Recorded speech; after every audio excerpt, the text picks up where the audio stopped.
Good morning. Welcome to the conference themed I make no apologies for learning. It's been a continual process for me over the many years since that fundamental 1980 TV presentation. I want to recommend that you take a look at the Deming Institute website. Look at that video. If Japan can, why can't we? It's a fundamental lesson in how to deliver a punchline.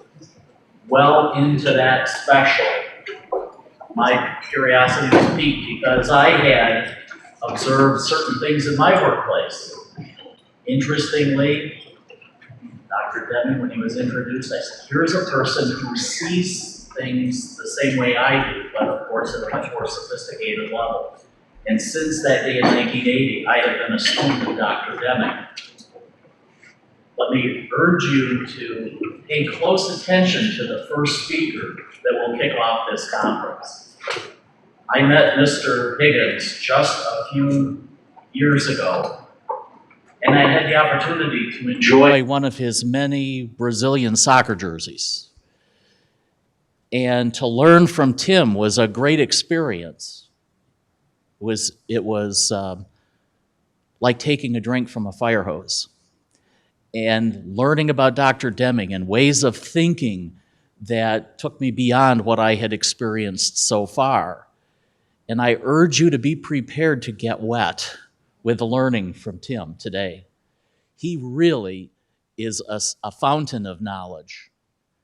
And he's also very humble, and he talks fast. And if you look at the title of his presentation on your agenda, every one of these words has meaning. It's not just a joke. It is really serious to Tim. And I'm pleased to say that frequently people use the expression, it's not really rocket science. And Tim is what I would call a rocket scientist. But he makes it understandable in a way that helps all of us, regardless of what field of the economy we work in, whether it's education, whether it's government, whether it's a service company or a manufacturer. He helps relate these ideas to our own experience, and he's a masterful teacher. Please, if you would, help me welcome Tim, who's going to share what we call the Deming 101 experience. It's a way for you to learn what's the foundation of Deming's work. Tim? Thank you, sir. Thank you. That was nice.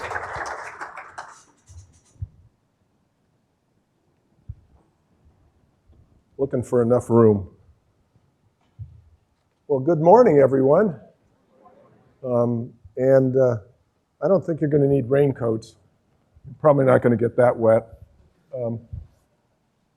I was listening to Kevin talk about what was going on, and that Dr. Deming whole life was about learning. And I've noticed that some people, when they read Deming, think his whole life is about variation. And I would offer he had some understanding of variation, but his purpose of understanding variation was to learn. And so I would go with Kevin. His whole life is about learning, whatever we're looking at. And we're going to talk about wanting to learn. I'm going to offer you some ideas that I got from Edward de Bono, having to do with, he's the guy that talks about 6 thinking hats and lateral thinking. And he talks about why do we come up with new ideas, the green hat, coming up with new ideas. So we don't do it because we need to. We do it because we want to. And I offer we do it because we have to. We're human. You can't help but come up with a new idea. The question is, are you going to act on it or are you going to do anything with it? And Kevin talked about continuous learning and connected learning. So what we want to do is try to connect as many things as we can to each other. Everything's connected. The question is, can you see the connections and can you learn from the connections? And what do you learn from them? So Dr. Deming used to say at the beginning of his 4-day seminars, he's asked, why are we here? And the first answer was to have fun. So now you know why I'm here. And the second one was to learn, and the third to make a difference. So we'll see if we can get some of that done. I hope to give you some introduction to Dr. Deming's ideas and some level of explanation that might allow you to pique your interest so you'll go after looking for more. Oops.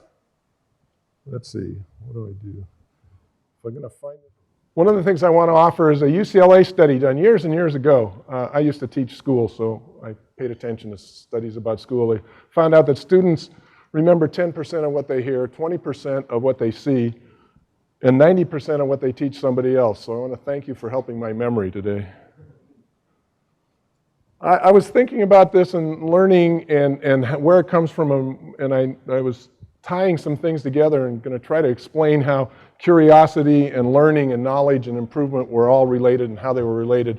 Well, I'm trying to conceptualize that and draw the picture. I figured out it doesn't matter. They are related, and the specific interactions don't matter. So what we're going to look at is the fact that all of those things are part of us being human. We're curious. We learn. You can't stop a kid from learning unless you put them in school.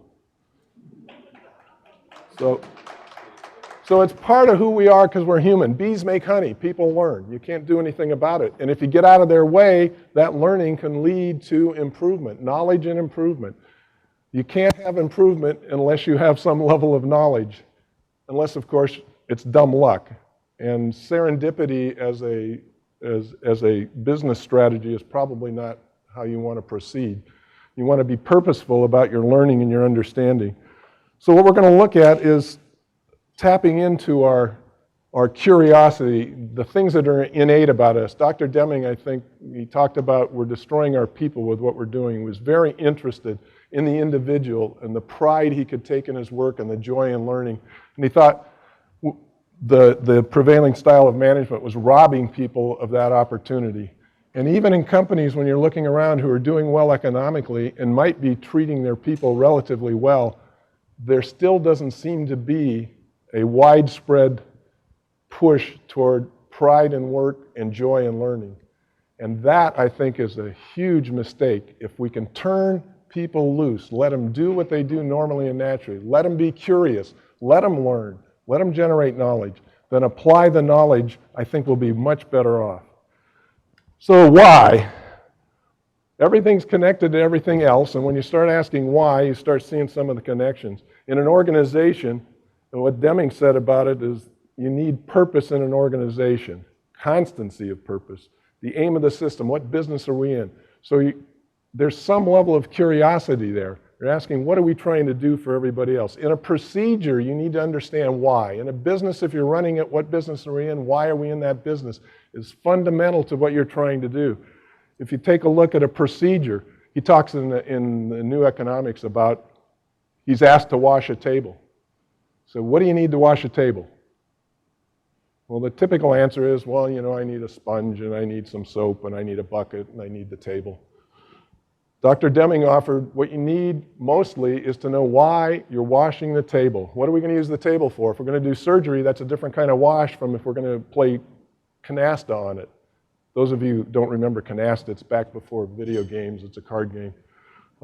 Requires interaction with other people in person. It's different. But if you don't know the purpose, you can't do the job well because you don't know why you're doing it. With people, when you take a look at why we're doing different things, why do people do what they do? Dr. Deming used to say a person will behave rationally given his perception of the situation. Which means if you're interacting with somebody and you're saying, that guy's crazy, you need to step back a second and say, how does he see things that's different from the way I see them? He's not crazy, he's acting rationally based on his perception of the situation. What's interesting about that, that's true of a schizophrenic. His perception of the situation is different from yours. You might think he's crazy. Ron Moen, when I went to a 4-day seminar, said when you're listening to Dr. Deming, he was on tape, and you say, what is this crazy old man talking about? Step back and say, what is he seeing that's different from what I see? Because clearly he's not crazy, he's acting rationally given his perception. I would offer that any action we take, we ought to be thinking about why. Why are we doing this? Why are we studying this? What's the point? And the point might be just, I'm interested in that. My kid picked up a book in Portuguese on the history of the streets of Rio. Why? I don't know. He grabbed it and we went out and walked through all these streets he was reading about. Why? just because it was interesting to him. He may or may not ever apply it, but it's interesting, he's having fun and he's learning. And think about who you would like having working for you in an organization. Would you like people that are waiting for you to tell them what to do, or would you like people who are curious and going out and doing anything and learning, as Kevin said, about music? And your business is about apple pies. It doesn't matter. Curiosity is going to lead to learning, knowledge, and improvement. And Dr. Deming, when he was asked, he used to say over and over again, there's no substitute for knowledge. And the knowledge he was talking about is profound knowledge, which he introduced in the New Economics. And when I look at profound knowledge, what I see is a system. Dr. Deming talked about a system being a network of interdependent components with a purpose.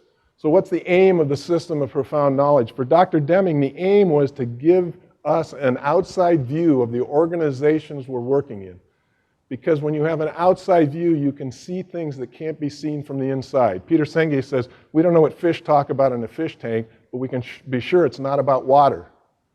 They don't recognize they're in the water. If you ask them how to improve the environment, they'll tell you how to change the color of rocks on the bottom of the pool, where to put the little castle that's in there. They won't say anything about the water. The water is the system. It's what we swim in every day. We need an outside view if we're going to make a change to it. And Deming offered a system of profound knowledge as that outside view, a lens. And the lens he's talking about has 4 elements. Appreciation for a system, things are connected. Understanding variation, there's variation normal and natural in a system, and there's variation that comes from outside sort of infecting the system. Psychology, how people work, and what he called theory of knowledge, or the ability to create new knowledge. Those are the 4 elements. I caution you, it's not 4 different views from the compass perspective of north, south, east, and west. It's not 4 different views. It's a single overall view to see where the connections are between psychology and variation, between variation and appreciation for a system, between theory and between application of the theory and learning from it. So what he's looking at is that combination, not 4 separate things. There's nothing wrong with looking at something from 4 different directions, but you get a different picture from 4 different cameras than you do from one camera that's looking at everything at the same time. And that's what Dr. Deming was asking us to do. He calls it a map of theory by which to understand our organizations. Understand. What comes before understanding? Curiosity and learning. What comes after understanding? Hopefully, if the application is, if you're clever enough to apply what you understand, you have improvement. So these things are all wrapped together. And what Deming talked about with profound knowledge is knowledge about any one of these things is incomplete without knowledge about the other 3. And if you take a look at the picture we've got, if you fold it cleverly, those of you who are good at origami can do this. You can fold it and make a 3-dimensional pyramid out of it. And if you look at the pyramid, inside the pyramid, the space inside the pyramid has all 4 elements surrounding it. Each of the sides, that's the boundary of that system. And then if you run along any one of the edges, you have where 2 of those interact, 2 of the aspects of profound knowledge. And if you go to a vertex, you have where 3 of them interact. So you have all of the interactions you could look at. It's not several different perspectives. It's a single perspective, and you're trying to grasp all of that at the same time. How are things connected? How is the variation connected to the system? How is the psychology of what's going on connected? What's your theory? That's a curiosity. As soon as you start asking, why is this, why that, what's this, you're in that mode. So that's a little bit about a system of profound knowledge. I can tell you that as much as I think I know about that, I keep learning more and more about it, because every time you apply it, and Deming talks about that, it's the application of this. People would ask him questions about their organizations. What do I do? What do I do about this? What do I do about that? Deming's answers almost never, I never saw one and I never read one, where he told anybody what to do. He would ask them a question to help them look at their organization and make a decision. This is the help he's offering us to look at our organizations. What do I do? Apply this. And when you apply this, you'll learn something. And you'll learn more and more about your organization. When you take a look at learning and understanding your organization, Dr. Deming ran the red bead experiment. Some of you were involved in the red bead experiment yesterday. If you haven't had a chance to see a red bead experiment, there's a video online on the Institute page. You can get a look at Dr. Deming conducting the red bead experiment.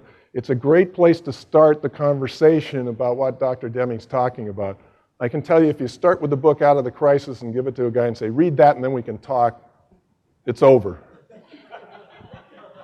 I can say also that I don't believe I have ever read Out of the Crisis from the front to the back, but I have read every page of it. On the other hand, Out of the Crisis I've read over and over again, and I'd say in the beginning, about every time I read it, I'd get something that wasn't there before. I don't know, wasn't on the page or something, I don't know. And now, after my 50th time through it or so, it's about every 10th time I see something I hadn't seen before. And it usually doesn't come from the reading, it comes from the conversation with other people who are also reading the book at the same time. Kevin talked about that. We're going to have some ability to connect what's going on today and talk about it later. The talking about it is hugely important to the learning and the understanding. It's amazing what your brain has to do when it's listened to something and then has to make a comment on that. Just making a comment on that requires a whole different process. And then if you're going to respond to somebody else's comment on that thing you just read, that requires another process. All of that is hugely important to learning and application. And what you find when you apply the system of profound knowledge is, Michael Feide talked about that, you've learned something, you've been climbing this hill, boy, we got to learn that, and you get up there and you say, wow, now we've learned it, and you look behind you and there's this huge mountain. It's Richard Feynman used to say that the experimental physicist faces an ever-increasing frontier of ignorance. They're not getting stupider. What they're doing is learning, and the learning tells them, boy, you thought you didn't know stuff. You can't believe what you don't know. And that's what happens as you apply a profound knowledge. I want to take a look at red beads and why we conduct the experiment with the red beads. So if I were looking for why we conducted that experiment, I might look at what Dr. Deming said in New Economics. He says, the aim of this chapter is to teach by an experiment a number of important principles. A summary of principles learned appears at the end of the chapter. Interestingly enough, it's like we heard earlier. I know what I said, I don't know what they heard. When I taught school, I discovered that what I was teaching was brilliant. What they were learning was interesting, but it wasn't always what I was teaching. They will learn. People will learn. I've noticed in talking to people who've been to the red bead experiment that they remember the experiment very well. And if they take anything away, what they take away is it's about variation. It's about plotting data points. I would offer you, as we go through the 14 examples of lessons from the red bead that Dr. Deming offers us, to take a look at how many of them have to do with statistics. My account is one. He calls the experiment a display of bad management. The experiment is about managing people. It's an understanding of how people work together. One of the other comments is variation and the level of output of the workers was the same. It looked like the variation was different, but everything was predictable. How much variation there would be and therefore the cost. There was no evidence that any one worker was better than another. So far, have you heard anything about statistics? Not a thing. It's about managing the people. Because how are they being managed? They're being rewarded for and punished based on the output, and the output was perfectly stable and no worker was better than any other. That's a management problem. It's not a variation problem. They had put into the job everything they could put into it. They couldn't do any better. That's as good as it's going to get. That's also a management problem. We learned why ranking people in terms of teams, salesmen, groups, departments, is actually ranking the process. It's like rewarding the weatherman for a nice day. The performance of the willing worker was so bad they lost their jobs, was governed by the process. Heard anything about statistics yet? It's not about statistics. The exercise is to remind us that the way to manage people has to do with understanding what Deming's talking about with profound knowledge and applying it to the management of people. Actually, as it turns out, the foreman was rewarding and punishing performance of the process, not of the willing workers.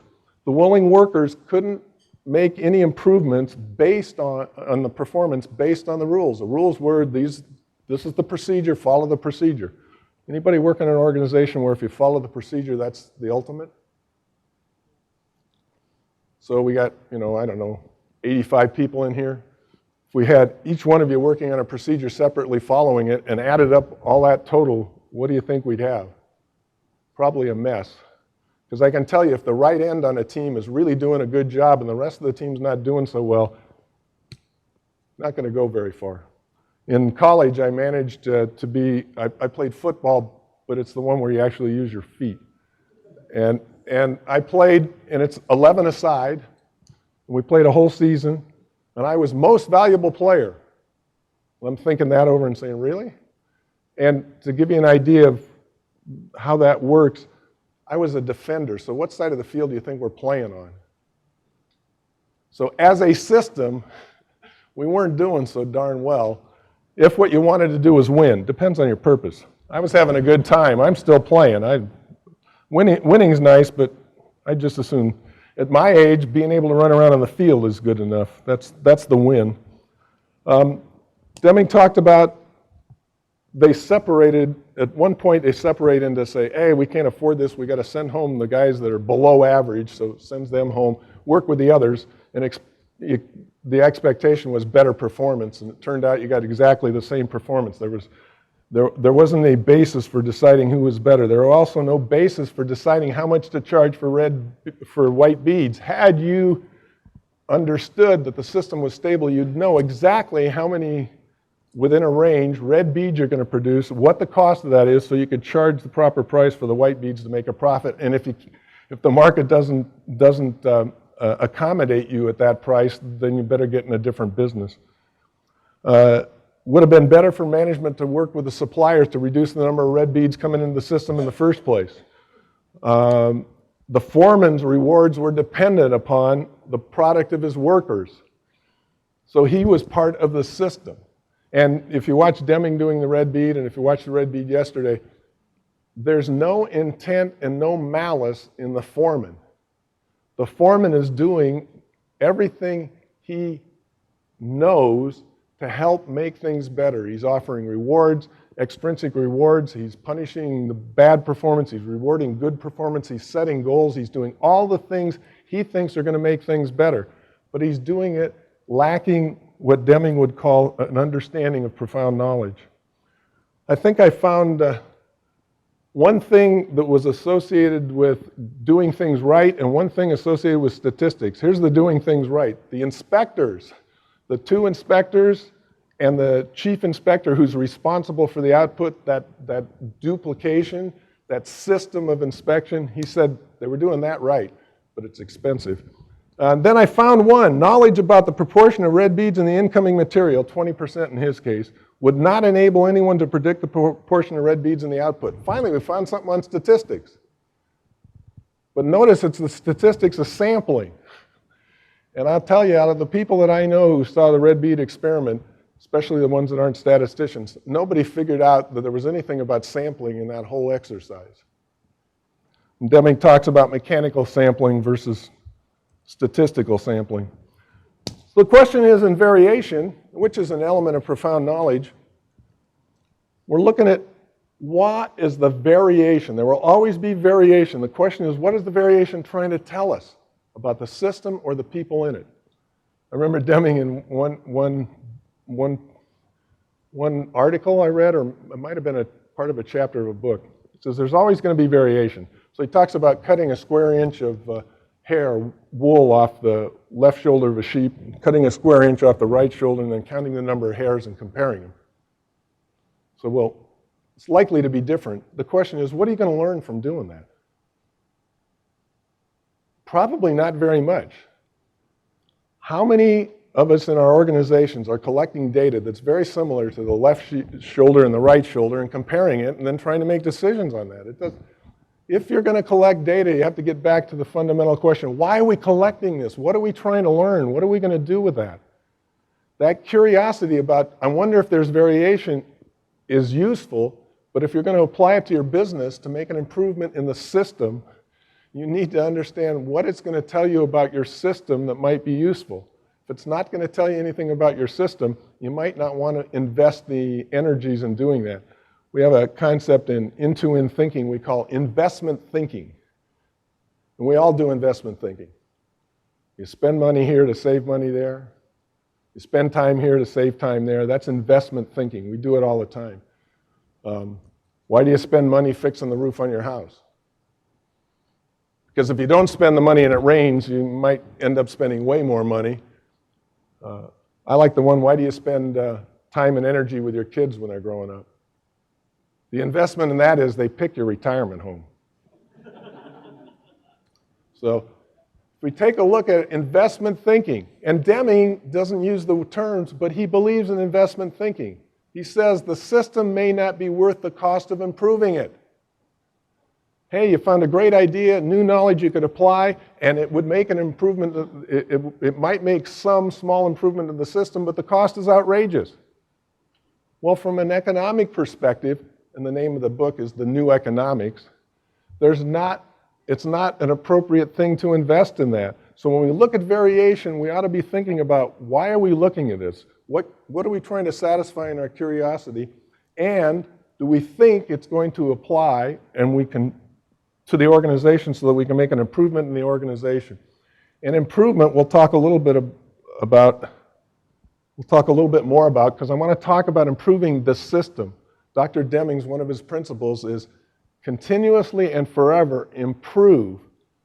And some people's minds shut off right there, and so they've got 85 people all running off improving their little corner of the world all the time. Do you know how much that costs in resources, everybody improving everything all the time? Not only does it cost you a fortune, which you don't have, it doesn't make the system better.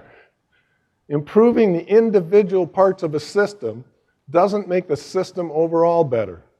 Running out and hiring the best basketball players and putting them on the same court, you get an all-star team. Until they figure out how to work together, they're going to get beat by almost every other team in the league. And Russ Akoff made this observation. Once they learn to work together, they might be the best team in the league, but you know what? They're not all going to be all-stars anymore. In order to maximize the output of a system, some parts of it some outputs of some of the parts cannot be maximized. If everything's maximized all at once, the system's got problems. So there's always a sacrifice, if you will. We call it a loss leader in the marketing area. You're selling this product at less money than you paid for it. Why? Because people come into the store and buy other things that you make a profit on. Investment thinking, a loss leader, recognizing it's a system, and improving the individual parts has to do with addition, which we'll talk about later. Dr. Deming talked about transformation, and I want to go back to the history of Dr. Deming. He got a degree in mathematical physics, PhD in mathematical physics in 1928. For those of us who have paid attention to some level of history and physics, between 1922 and 25, Heisenberg and Bohr and others were working on a whole new physics, quantum mechanics, and Dr. Deming's thesis was on stacking hydrogen atoms, which is a quantum effect, which is probability and all that stuff. And it's hugely different from the Newtonian universe that everything was based on. That's the kind of thing Deming's talking about with a transformation. We're transforming. We're not making little tweaks here and there. We're transforming. And the importance of a transformation, the example I have here is back in 1000 AD, no matter what clever techniques you had, six thinking hats or anything else for coming up with ideas, if you were in Spain and wanted to go to China, the idea sailing west is not going to come up because we believe the earth is flat. Sailing west ain't going to get you to China, it's to the east of you. Sailing west gets you further and further from China. A transformation in thinking is required to decide that you could sail west to get there. Transformation from a flat earth to a round earth. Myron Tribus said that Dr. Deming is asking us to make a bigger transformation than that one. So when he's talking about a transformation, it's not, well, let's do sort of what Google's doing, but improve on it. Talking about a transformation of that nature. So I would offer, we want to move from, how many of you work in an organization where tools are really important? They train you in a bunch of tools, get you to use those tools really well. Well, you can use those tools really well on a flat earth and you get to one place. You can use them in a round earth and you get somewhere else. In fact, Dr. Deming talks about the application of theory in flat earth and round earth. How do you learn? We'll talk some more about that. You have a theory, you apply it, you learn from it, and then you extend the application to other areas. So I've got a theory back here that every triangle on that flat earth has 180 degrees in it. And I make triangles everywhere and I measure them. Sure enough, that's true. When you move to the round earth, extend the theory to a sphere now. You can have triangles with nearly 360 degrees in them. What? Well, if you start at the North Pole and you go directly south and make a left turn at a right angle and go all the way around to the other side and make a left turn and come up another right angle, you've got two right angles, which is 180 degrees, and the angle at the top is 180. You're now at 360 degrees in your triangle. What happened? The theory doesn't work in that environment, but you learned something. You learned it works in the flat environment, so you use it there. It doesn't work in the round environment. That's the formal method for increasing the amount of knowledge you have, increasing your understanding. What we're looking at here is once your brain has transformed, and the transformation is in your brain. It's a transformation in thinking. We want to help people become more aware of what they think. Bill Bellows and I have been working for years with the End-to-End Thinking Network. People say, well, you're trying to help us change how we think. Absolutely not. I'm trying to help you be aware of how you think. You already think okay, but you're not aware of how the thinking affects your behavior. How many of you believe that prevention is the solution you want to apply? For example, it's better to prevent things than letting them run to failure. How many believe prevention is better than letting it run to failure? If you've got your hand up, how many of you change your kitchen light bulbs before they burn out? So you're not aware that you act preventively some cases, and in some cases you let things run to fail on purpose intentionally. Because it ain't worth the time and energy to collect all the data on mean time to failure for the light bulbs and then change them out before they burn out. On the other hand, how many of you would like to drive a car without a gas gauge? Car works, it's running, it still works. Oh, now it doesn't work. Suddenly. So investment thinking has to do with understanding in your head, I can act preventively or I can react. And as long as I'm aware of that, the option is available to me to consciously select which one I'm going to do and have a justification for why I'm doing that. Why did I spend an extra $40 to have a gas gauge? Why did I not spend an extra $40 to have something to keep track of how many times my light bulb's been turned on and how long it's been on? So that's the kind of contrast we want to look at. If you're in an organization that's transformed versus an organization that's what Deming called the prevailing style of management, they'll use the same words, but they have way different meanings. In an organization that's a prevailing style of management, we have a thing called ownership. Who owns the resources? Who owns the performance results? When you look at that, it looks like each individual department owns something. These are my people. Ever heard that? Those are my people. These are my resources. In a transformed organization, the word isn't my resources. What do you think the word is? Our resources. That's a different perspective. They're our resources. When you've got a my resources organization, my resources, I have to spend an extra $10,000. If I spend that extra $10,000, David saves $100,000.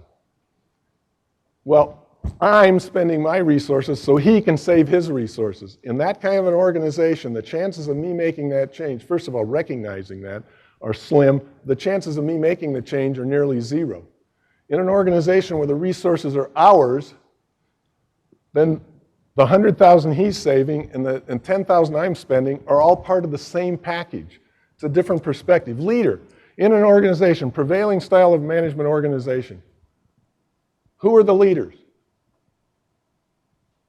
Are executives leaders? People with titles. It's a management position. It's a management position. Boeing has a leadership and learning center. Who do you think they spend their time and energy training there? Executives and managers. What does that say to everybody else in the organization? You cannot be a leader. You are not a leader. You don't have a title. In a Deming organization, a leader is somebody who has an idea, a plan to make it happen, and the ability to explain it. That's a leader. It can be anywhere in the organization. Think about the mental commitment, emotional commitment people make to an organization when they believe they have a leadership role. I am a leader. How am I a leader? I had this idea in my little cubicle to do things this way, which has made a contribution to the way the organization operates. Maybe it's a contribution to what I do that allows me to do something so that Mike, when he's doing his work, makes an improvement and the systems overall is better. Teamwork. In a prevailing style of management organization, teamwork is talked about. It's talked about in a Deming organization too. It just means different things. Teamwork in a prevailing style of management organization is everybody doing his job the way it was written down.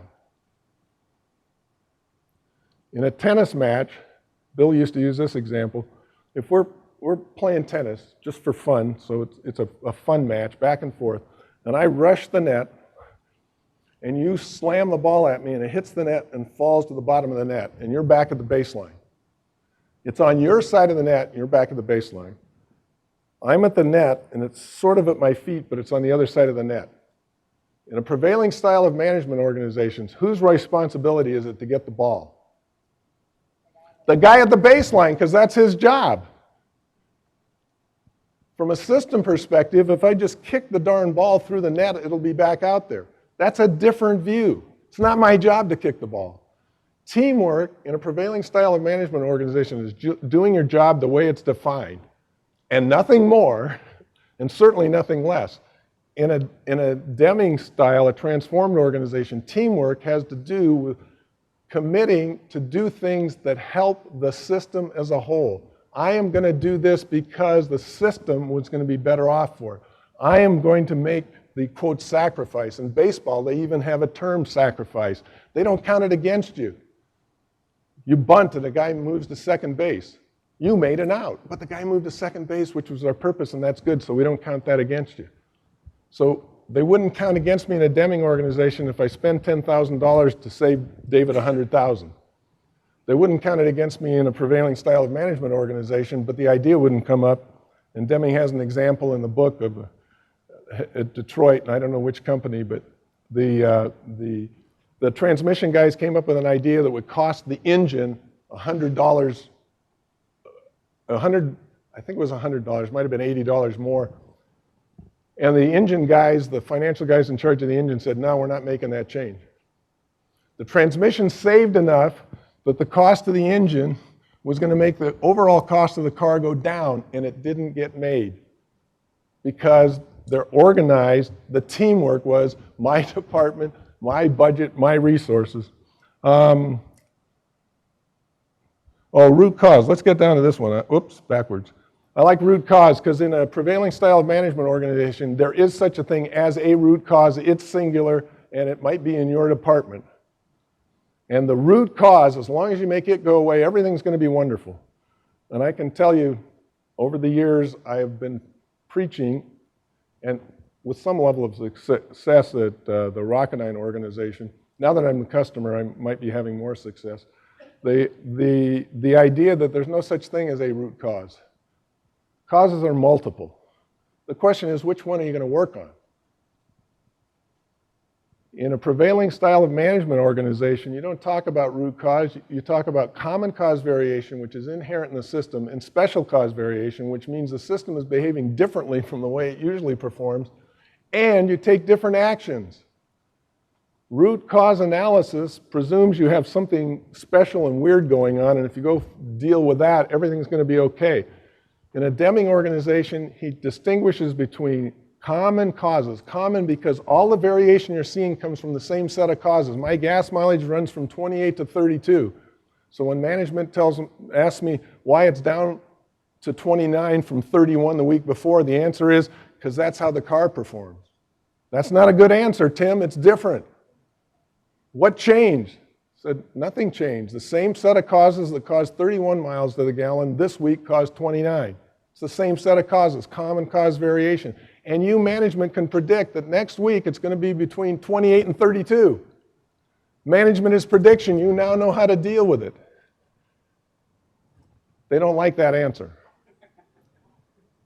In a Deming organization, you're looking at what variation is common to the system and what is special and outside. If it's special and outside, you search for cause to try to eliminate the cause. The reason to eliminate the cause is now you can put the system back in a predictable manner, back in a predictable state. When it's unpredictable, it's unmanageable. I think Deming pointed to Mike Twitty as the management is prediction statement. Mike claims that he may not have said it, but he'll take credit for it. Deming has a definition of a system, and it involves interdependent components. Has an aim, system has an aim, and it has interdependent components. I found a definition Peter Senge offered that I liked a lot, even more than Deming's, because he doesn't use the word component or part in the definition. He also doesn't use the word aim, so I added that part from Deming. Peter says a system is a pattern of interdependencies. Notice the word part and component isn't in the definition. Why I like that is the English major and the guy that worries about how we think. If I ask you to improve a system and part of the definition are parts and components, what might you decide to improve? The parts and components. If the definition is the pattern of interdependencies and I ask you to improve, what are you going to improve? The pattern of interdependencies. And to take a look at what that means, Deming uses this example. Individuals separately, A plus B plus C. That's performance. So we've got A performing, B performing, C performing in an organization and so on. If we look at the interdependencies, the interactions, we've got doubles, A and B, B and C. We've got triples. We've got quatrains, it goes all the way up. The number of interactions in an organization far outweighs the number of individual nodes in the organization. If you want to have an effect on the system as a whole, where's the leverage? There's a word I don't like too well because it's very mechanical, because it's not a leverage thing. Where are you going to invest? Where's the investment opportunity? This also has to do with addition. One of the things you find out when you appreciate the system is the thing called interdependencies. And with the interdependencies, addition doesn't work. How's this for a title? My second favorite equation. First of all, most people don't have favorite equations, let alone have them ranked. But this is my second favorite equation. X plus yx equals 8. Deming uses that. And you look at that and say, what the heck does that mean?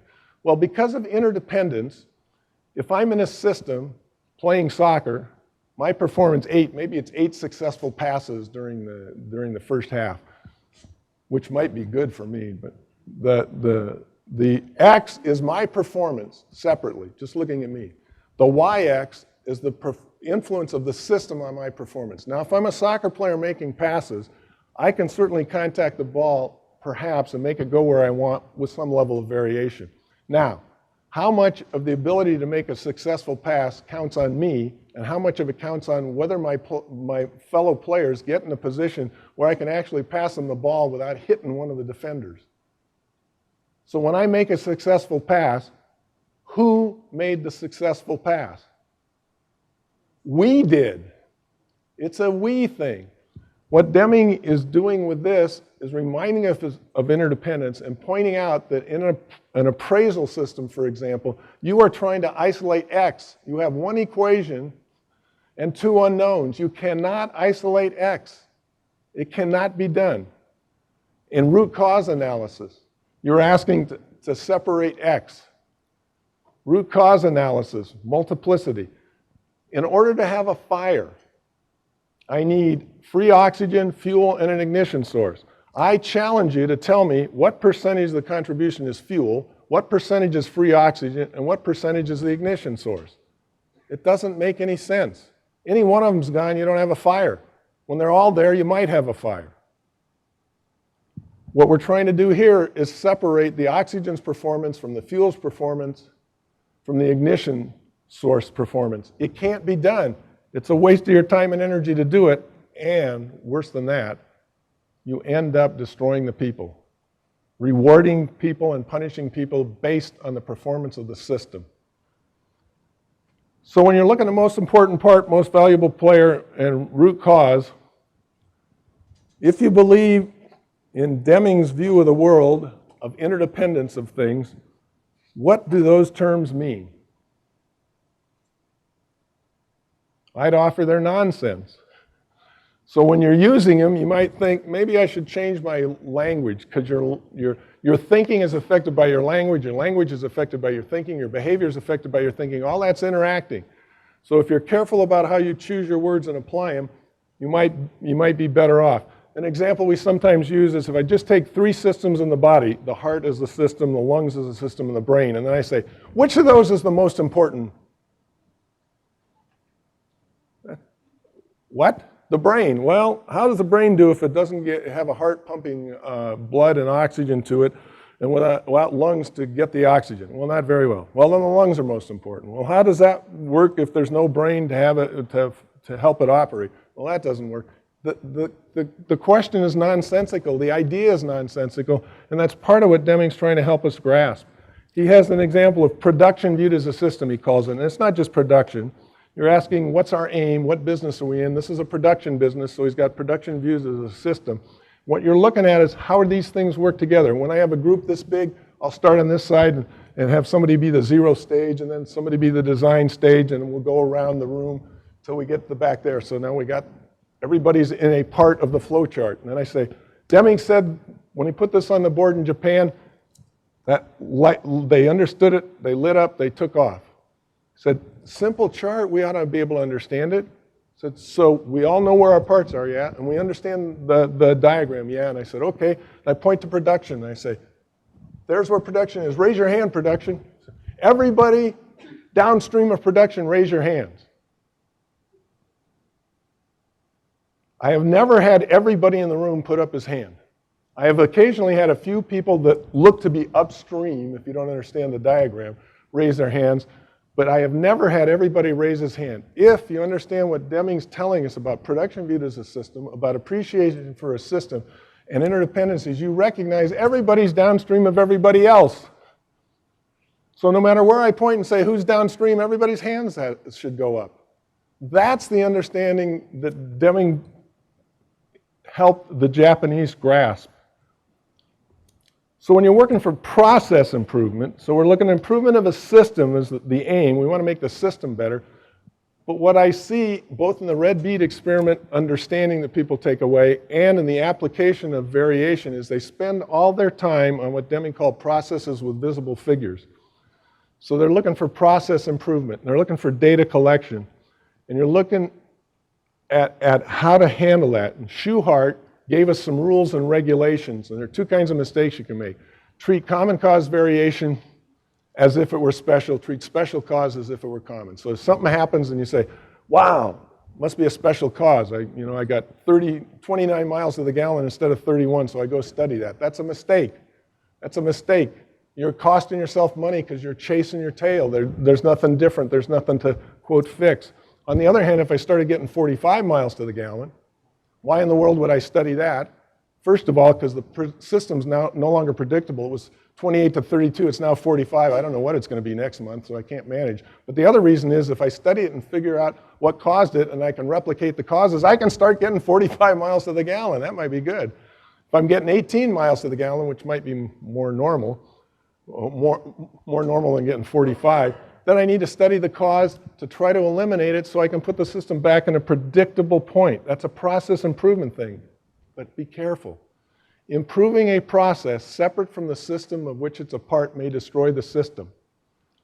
We have an example at an aerospace company who was making a part that's made of a disc and blades that go around it. And when you weld the blades on, there's variation in disc size a little bit in diameter, variation in blade widths, and you have to stack them up before you weld them and make sure there are no gaps and no overlaps. Then you weld it up. They were doing great. But we had process improvement teams in the early 90s, and I was part of the total quality management office.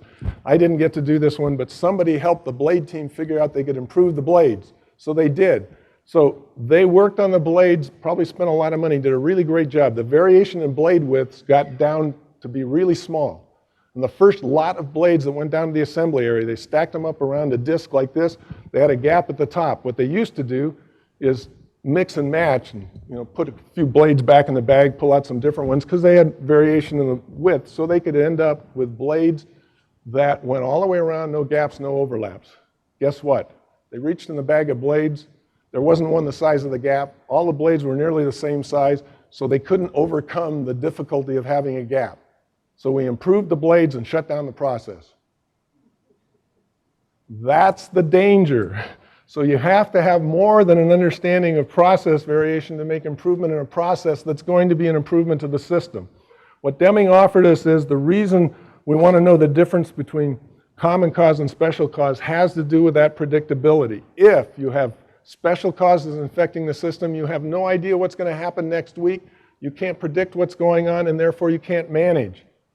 And therein lies what to do with the understanding in processes of variation. When you're talking about other things that don't have visible figures, Dr. Deming is suggesting that we have an understanding of that common cause, special cause, even though we don't have data. And you can do that. If you see an event, you can ask yourself the question, is it a single cause or is it a bunch of things that caused it? If the answer is a bunch of things, it's probably not a special cause.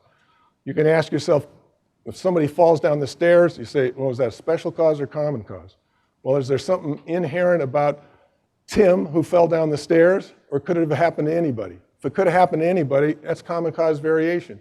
You don't need to plot data in order to apply this knowledge. In fact, Dr. Deming said over and over again, the most important application of the understanding of common cause and special cause variation is in the management of people. Remember the red bead experiment? That whole thing about plotting the data, that was about managing people. What's common cause, what's special? So the most important application is in areas where you may or may not have figures.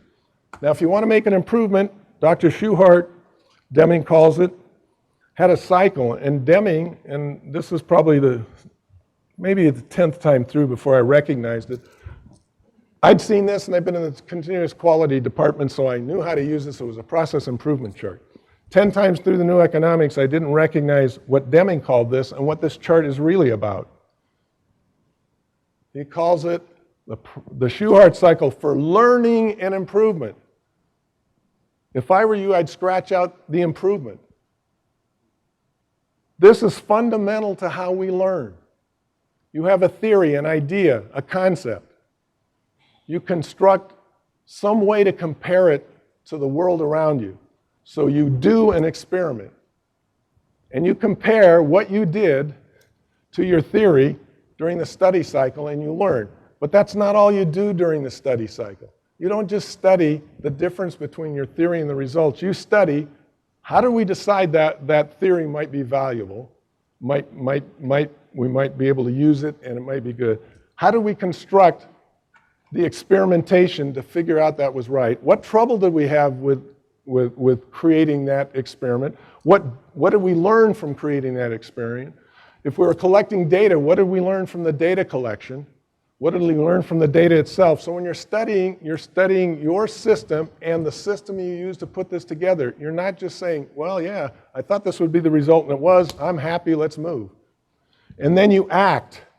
And Deming offers that to decide to act on that theory or to abandon it requires a prediction. A prediction that acting on that theory is going to be valuable to me out into the future, or a prediction that acting on that's not going to be valuable, so I'm going to abandon it. But either way, it's a prediction. Management's about prediction. I'll give you an example of how management's not about control, which is what a whole bunch of prevailing style management people think. Management's not about control. If I'm in Southern California, in Canoga Park, in the summertime, at noon, on August 15th, I can predict that the temperature will be somewhere between 90 and 110. Guess what? I am not going to be able to control the temperature in the parking lot on August 15th. But I can manage, because I can predict it'll be between 95 and 105. I can take actions to deal with the fact it's going to be 95 to 105, like make sure I don't go out of the building until 8 o'clock when the temperature comes down. That's one way. Another way is to have an umbrella and a beer cooler out by the car, so I can take care of it that way. I could have one of those fancy cars that you can start up beforehand, get the air conditioner running before you walk out into the parking lot to get in the car. The idea is I can't control the 95 to 105, but because I can predict it, I can control my behavior to act, but I have to be able to predict. That's what's so important about what Dr. Deming was talking about. Prediction. Management is prediction. Prediction requires theory. So now we've got profound knowledge where he talks about appreciation for a system, understanding variation, psychology, and theory of knowledge. Knowledge is an understanding. Where does knowledge come from? Well, you have to learn something. Where does learning come from? It comes from curiosity. And it comes from the Shewhart cycle, plan, do, study, act. I have a theory, I apply it, I learn from the application, and then I take action based on my learning. When you extend the theory, as we talked about with the triangle, into a new realm, you start to learn. You're expanding your understanding. That's how you build knowledge. Slowly but surely, sometimes faster, sometimes slower. But what you're looking at is learning. Why do we want to learn that? What are we learning? Here's something I've seen. In fact, I've even seen a quote almost the opposite of this attributed to Dr. Deming widely on the internet that says something like, in God we trust, all others bring data. Most of you have seen that? It's attributed to Deming a lot of places, although nobody can show me evidence that Deming did it, including a couple of guys at Stanford who used it in the beginning of their book. And I said, gosh, if you got a place, where did you find that? Because I can't find it anywhere. In their statement, I told them I was looking for it. In their statement, they say, we couldn't find it anywhere, which is ironic because we talked to a guy we thought said it, and he said, no, it wasn't me. Maybe it was Deming. And so they looked around and couldn't find it for Deming. So it's ironic because if you believe the statement and attribute it to Deming, you've just contradicted the statement. So what Deming has said, I know for sure. He may have said that. I can't say he didn't, but I have no evidence of it, and the people that worked with him said he never would have said it, so I believe that. He said, it's a costly myth to believe if you can't measure it, you can't manage it, because management's about prediction, and the most important figures needed to manage any organization are unknown and unknowable. What's the benefit of training people? We know the cost. What's the benefit? Where's the return? Show me that on the balance sheet. Doesn't show up. So why do we train people? Because we're operating out of theory. What Deming is telling us, and we haven't necessarily grasped that, is that whether you have data, in the presence of data, whether you don't have data, in the absence of data, you have theory and you need to learn to manage using theory. Managing using theory. In fact, Deming points out that even if you're going to collect data, in order to collect data, you have to have some kind of a theory. Even if you're collecting data from the left shoulder and the right shoulder of the sheep, you have to have a theory of why you're collecting that data. And if you don't have a theory, you might ask yourself why you're doing it. So theory, manage through theory.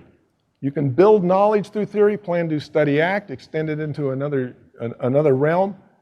You can learn about the organization, but to manage your organization, you have to be able to predict. And Deming offers that simple things we don't even believe are theory, we operate out of every day. How many of you drove in today? You parked your car somewhere around? When you get ready to leave, where are you going to look for your car? Where you parked it. That's a theory. It's a theory. And as long as it's working for you, the prediction that the car is going to be there, you're going to keep using the theory. One of these days you might go out and the car's not there. The wife came by and ran off with it. Somebody stole it. Who knows? But there's the possibility of your theory being wrong. That's the nature of a theory. It predicts something in the future with a chance of being wrong. The chance of being wrong offers an opportunity to learn, but also the theory coming true so that your car is there is a chance to learn. Now the difficulty with some of the learning we do, De Bono talks about that. The brain's a self-patterning mechanism. So once you learn to tie your shoes in the morning, it's great news because now the brain doesn't every morning have to relearn how to tie your shoes. The bad news is you can't conceive of another way to tie your shoes. And so when you get into the patterns, you have to have a way to back out, and that's what a system of profound knowledge offers. Let's get out of the system I'm in, the shoe tying, and say, what else could I do? What could I do differently? Deming talked about improving constantly and forever, but not everything everywhere. The system is what you're trying to improve. And if we try to improve the system part by part, continuously and forever, we're going to go out of business cost-wise, and we're likely to hurt the performance of the system because of interdependencies. Things don't necessarily add. In fact, if there's interdependencies, they don't add. It's not an addition equation. In end-to-end thinking, we came up with two-line thinking and one-line thinking. Ways of viewing the world. They're not, and Deming doesn't use the terms, but he clearly was nervous about two-line thinking. He said, something's obviously wrong when a part just barely inside a spec limit is deemed conforming and one just barely outside is non-conforming. He said, that's not how the world works. And then he offers the Taguchi loss function as a better description of the world. Taguchi came up with the idea that loss, he calls it loss to society. There's a target value for anything. If it's a specification, somewhere in that spec limit, there's a target value, the preferred value, which passes minimum loss. Loss is what happens to everybody else after you're done doing whatever you did. So if you're a tire manufacturer, loss is the cost for somebody to buy it, the effort and the cost to balance them and mount them on the wheel, the effort and cost when they wear out, the effort and cost to replace them when they wear out, the effort and cost to deal with the worn out ones that fill up the landfills, the ones that don't go to landfills that fill up with water and mosquitoes breed in, the health costs associated with that, all those are losses to society. For Taguchi, an improvement in quality of your tire as a tire manufacturer is a reduction in loss. So if I made those tires so they're easier to balance and mount, for Taguchi, that's an improvement in quality.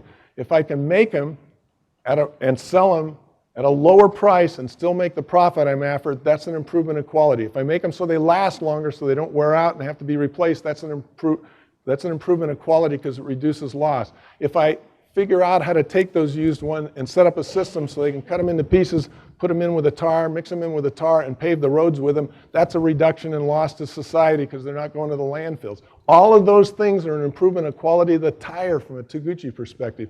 And the improvement has nothing to do with specification limits. The top diagram, one-line thinking. The one line you're shooting for is the target value, the minimum loss value. And the further you go from the minimum loss, the more loss there is. And there's no magic line where it jumps up. Two-line thinking is the way we typically do things in industry right now, is we have lower spec limit and upper spec limit. And if that represents the loss, anywhere in the spec limit, there's absolutely no loss. And then suddenly, when you're out of the spec limit, there's a loss. That's the view of the world. That's the view Deming was challenging and Taguchi challenged. Deming first bumped into Taguchi's work in 1960, because that's when it was first published in English.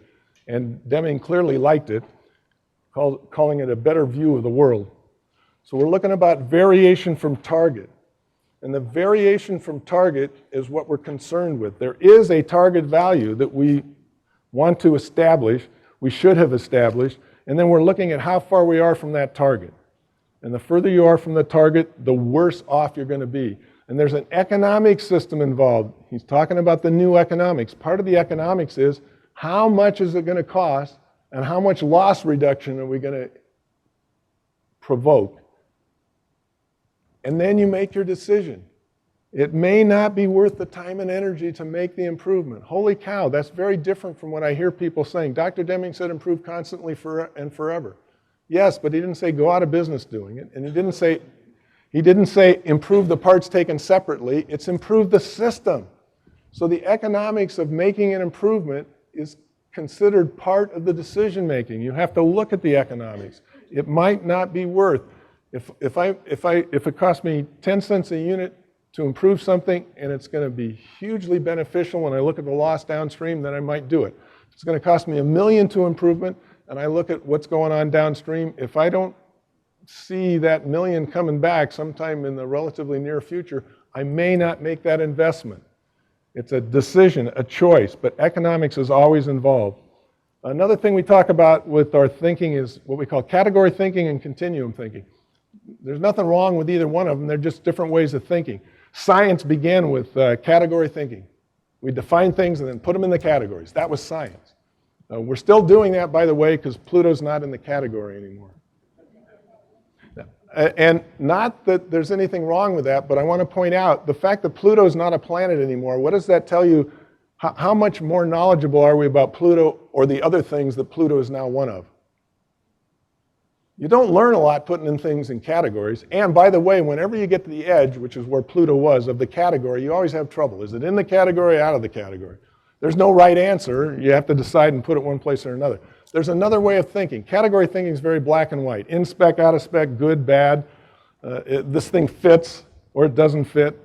The car works or it doesn't work. It's black and white. And it's okay to do that. And you can divide it up into finer categories. Works pretty well. Works really well. Works average. So you can put them in 10 categories, however. It's still very binary thinking. You're either in a category, this category or that. Taguchi was offering us continuum thinking. There is a spot, the sweet spot, and as you move to the left side of the sweet spot, you increase loss. As you move to the right, you increase loss. There's no black and white. The spec limits have nothing to do with the quality of your product. Whether you're on the edge of the spec, in the middle of the spec, wherever you are, the idea is continuum thinking is a different kind of thinking. You need to ask yourself the question. The value of understanding this is to say, should I be using category thinking in this case, or should I be using continuum thinking? Just like earlier we said, should I be using preventive action, or should I be using let it run to failure and deal with it there? That's conscious choice, but we don't recognize we have the choice because we aren't conscious of the fact that there are continuums all over the place, and we do sometimes use continuums. But if we recognize, aware, in the front of our heads, I am doing category thinking on purpose because that's best for this situation at this moment. De Bono also offers something I found really neat. In the book, it's a black and white book, by the way. One side's black and the cover is black. It's sort of like a puzzle piece. One side's black and one side's white, and it says, I'm right, you're wrong. It's the title of the book. In another book called Water Logic, he explains water logic further. And he's not saying one's right and one's wrong. There are two different ways of thinking. Rock logic is a definition kind of thing. So I'll use this. If I say, what is this? That's a rock logic question. And then we can get a definition for this. We can decide it's a ballpoint pen. And we can get a more sophisticated definition and explain all the components if we want. But rock logic is, what is this? This is a pen. Different questions for water logic. Water logic asks, what is this part of? How does it fit in? Where did it come from? What will it lead to? Notice the difference in questioning. You have to have the this in the first place, so you need the rock logic to define it. But once you get the this, you ask the question, what's it part of? How does it fit in? That's the system thing. Where did it come from? What does it lead to? Those are system things also. Deming used to say over and over again, the system is part of the future. I love water logic because when you start asking how does it fit in, you can say how does it fit in physically, but also how does it fit in socially, economically, emotionally, and you can ask the same things, where did it come from? Emotionally, physically, economically, what does it lead to? Emotionally, physically, economically? It gives you a huge context to deal with. When you're talking to your significant other and you're having this huge argument over what's going on, and there's all this anger floating around, if you go back and start asking questions like, where did this come from? How does this fit in? Maybe this is habitual behavior you've gotten really used to. What does it lead to? It leads to more of the same thing. That kind of questioning can be useful. And it certainly can be useful in your company. What is this part of? How does it fit in? Where did it come from? What does it lead to? So I've grabbed things from several different sources. And in line with what Dr. Deming did with his red beads, I'm going to offer some lessons. from the presentation. What's interesting, as I said, when I taught high school, I found out what I thought the lessons were and what they took away were different. And that's okay. There's nothing wrong with that. In fact, you might take away lessons that are more valuable than the ones I thought I was offering you. The idea is you're going to take away whatever you can and use it wherever you can. When I taught root cause analysis at Rocketdyne, I was trying to counteract 5 whys, which was very linear and didn't always get them where they wanted to go. And when they're doing the analysis, building these cause networks, I told them I wasn't going to tell them to go 5 deep or 3 deep or 7 deep. And the reason was, if I tell you to go 5 deep and you do and it doesn't work out, you're going to blame me. If I tell you to go whatever number I tell you, if you go that far and it doesn't work out, you're going to be mad at me. I'm going to tell you, you need to decide how far you're going to go based on your circumstances. I can't tell you that. But certainly, if you're going to do root cause analysis, you can, if you work hard enough, get back to the Big Bang. All started with the Big Bang. Weren't for the Big Bang, this wouldn't have happened. I've used that before, and management doesn't think it's a root cause. I have a friend who continually reminds me, you can't tell anybody anything. And you might be able to lead some to self-discovery. So I'm going to make an apology, and I'm going to use some big words like mercy, indulge, and amnesty. And I've got definitions there. So here's my apology. Since most of this has been telling, if not everything, I'm requesting that you show me some mercy, indulge the technique I use, and grant me some amnesty. So we got some time, I hope, for questions and answers. Questions or inquiries and responses.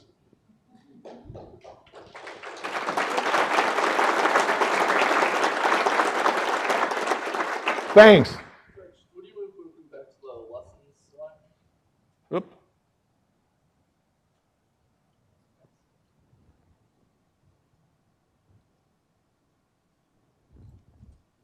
What is Deming's take or detail on companies going for assessments, like ISO 9000, CMMI? What is Deming's take on going for sort of certifications like ISO and I don't know, Deming Metal and ASI and all those things? Of course, I don't know except what I heard him say when he was alive and right. When he was alive, he talked about some of those things. He was talking about the Baldrige, and he said, if the Baldrige systems helps people study their organizations, get a better understanding of their organizations, improve their organizations, it's valuable. Talked to, I think his name was Dorn, chief engineer at Cadillac at one of the Deming conferences after Cadillac had won the Malcolm Baldrige Award, and he said the most useful thing we learned was not from winning the award, it was from applying the thinking to our organizations about how we're going to improve it as a system. So there may be economic advantages to being ISO certified or AS 9100 certified or any of those others. From a Deming perspective, the value is in learning.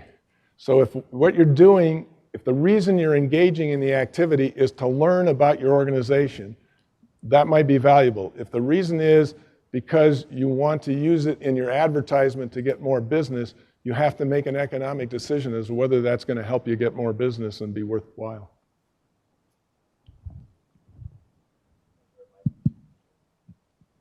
Yeah, there's a Mike and a Joe and a Dave and a Tim. Hi there, Tim. Daniel Cohn. I'm a master's student in the School of Human Resources here at Michigan State. And I was thinking about what you said, introducing systems thinking to everybody in the organization, because anybody who has resources can be a leader.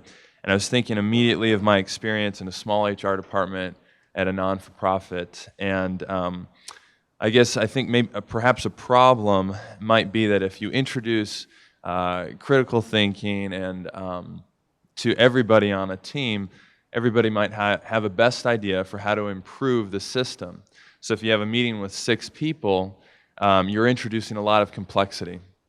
So I think there might be a value to executive decision making, but I'm wondering, the problem might be if everybody has a best idea on the process and you have to pick one, and you do pick that one, then maybe there might be resentment. So I'm wondering how you can get a team to improve a system if now you have 5 losers and only one person's idea was chosen. There's an interesting thing, you're right about that. The disadvantage of introducing things like this to people is they may decide that this organization sucks, I'm going to go somewhere where it's better. So you could do that. The advantage of introducing it is if they recognize there's something that can be done, they might take action and the organization might change. In the case where you've got people working together and they've come up with several ideas, certainly you can't implement all the ideas. They might be mutually exclusive. So you have to come to agreement as to which ones you're going to implement. And you're operating out of theory that that one is going to do better than the others. And maybe the theory turns out to be pretty good, or it turns out to be okay, and you go back and you say, hey, let's try this other one and make a comparison, so you can do those sorts of things. But primarily what you have to do is get back to the beginning, where when 6 people are working together, it's not a competition about whose idea is going to get selected. When I use the 6 thinking hats, one of the guys told me the advantage of using the 6 thinking hats to explore a subject, because De Bono talks about that. It's about exploration of a subject. And the exploration includes emotional aspect of it, what the benefits, what could go wrong. It includes the data associated with it. It includes new ideas, the green hat. When you're using 6 thinking hats to generate ideas, and you end up with, in a 10-minute period, you end up with 47 ideas. When you finally narrow it down and grab one and run off and do something, what I was told by several people in different occasions is, what's really neat about this is when we leave and go off and do something, it's not Joe's idea, it's our idea. Because we've done the exploration where everybody had a contribution, and we've done the narrowing to say this is where we're going to go together. Could you say a little bit more about how this approach affects budgeting? More about how this approach affects budgeting. One of the things I was introduced to years and years ago was called Hoshin planning. Some of you may have heard of Hoshin planning. One of the things that Hoshin planning does is it takes the goal or target that you're trying to go for, like the management by objectives thing you get, and it ties a means to that. You can't have a target without a means. Target and means are inextricably linked. And what we were told in this class I took, and we've used the planning in a few cases, the way the Japanese use it is they use Hoshin planning and they use catch-ball. So at the executive level, the top guys say, here are the goals, 4 or 5 goals, and here are the means we're going to give you to achieve those goals. Means might be the resources, the budget, might be technique, whatever it is. Then that level hands it down to the next level, who's going to be part of the implementation.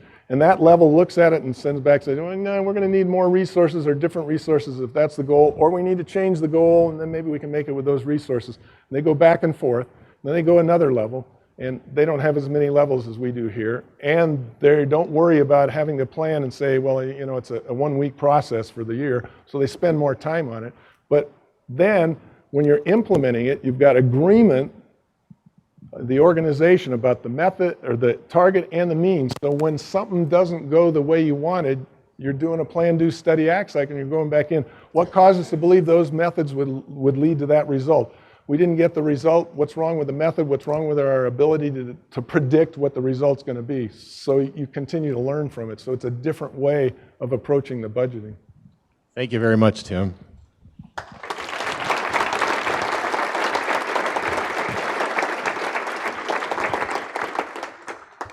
Thank you, sir.